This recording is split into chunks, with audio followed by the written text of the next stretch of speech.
Depuis juillet dernier, plusieurs boîtes bleues sont apparues aux quatre coins des rues forbachoises et sarregueminoises.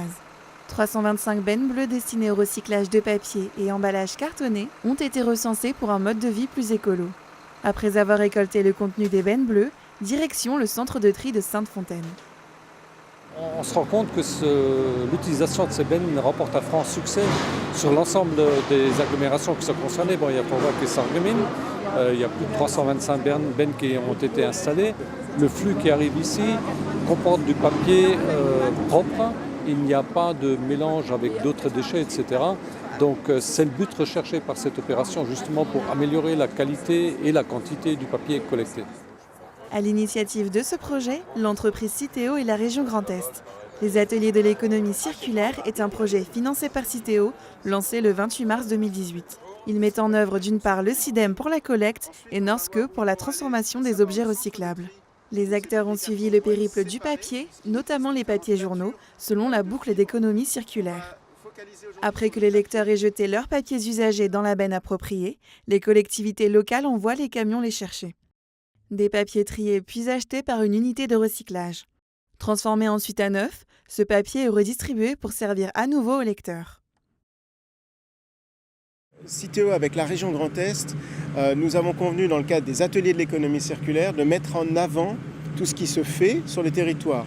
Nous sommes là aussi pour créer, pour innover. On va travailler sur l'innovation, sur le tri par exemple. C'est aujourd'hui plus difficile de trier en ville, donc quelle solution demain pour améliorer le geste de tri en centre-ville par exemple, dans les zones urbaines c'est plus compliqué. Et on souhaite également montrer ce qui existe aujourd'hui, ce qui se fait, parce qu'on a tendance à l'oublier.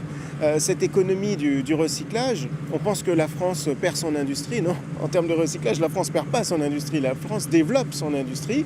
Simplement, cette industrie elle est basée sur une chose, c'est le geste de chacun. La région Grand Est est 4e en quantité de papier trié, donc c'est le berceau de l'économie circulaire. Si je prends rien que les papiers, un papier sur 3 trié en France est recyclé en région Grand Est.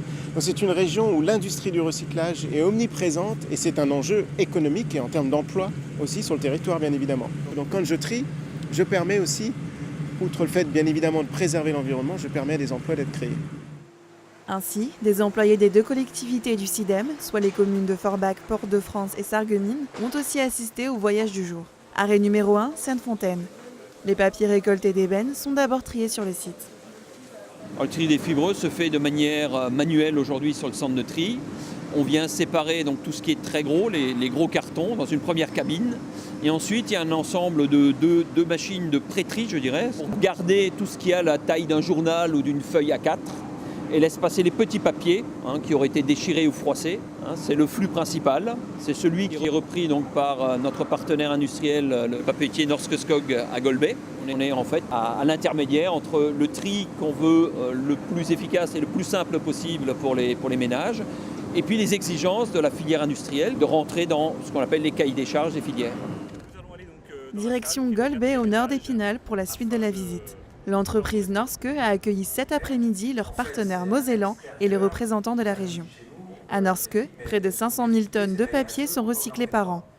Vous allez d'abord voir les matières premières à l'état brut qui vont être transformées pour ensuite être nettoyées, blanchies, mélangées et faire un papier journal qui sort sur des machines à papier d'une largeur de 10 mètres. Et c'est ça qui est impressionnant, c'est qu'on sort une feuille de papier journal qui sort à 110 km/h sur 10 mètres de large. Voilà. Alors si sur le principe c'est simple, on récupère la cellulose, c'est-à-dire les fibres de bois ou de papier récupéré pour les mettre dans un plan, maintenir un profil de feuille sur 10 mètres de large à 110 km/h, c'est beaucoup plus compliqué. Nous tenons à sécuriser notre approvisionnement directement avec la source. Et le CIDEM nous montre qu'ils ont une initiative pour améliorer la qualité et la quantité. C'est un point très important pour nous car nous constatons une dégradation permanente de la qualité des papiers récupérés. Les invités du jour ont parcouru l'immense site de Norske, passant par la salle de dépôt, les machines, les différents centres de contrôle, jusqu'à l'empaquetage du nouveau papier. Un voyage qui témoigne des points économiques, écologiques, innovants et de sensibilisation visés par le projet. Et dans la continuité, Citeo et les acteurs de la boucle circulaire du papier envisagent déjà pour 2022 de recycler d'autres déchets auparavant jetés. Mais en attendant, tout acteur de la boucle, citoyens y compris, doivent continuer à adopter les bons gestes. La boucle est bouclée, mais elle doit continuer à tourner.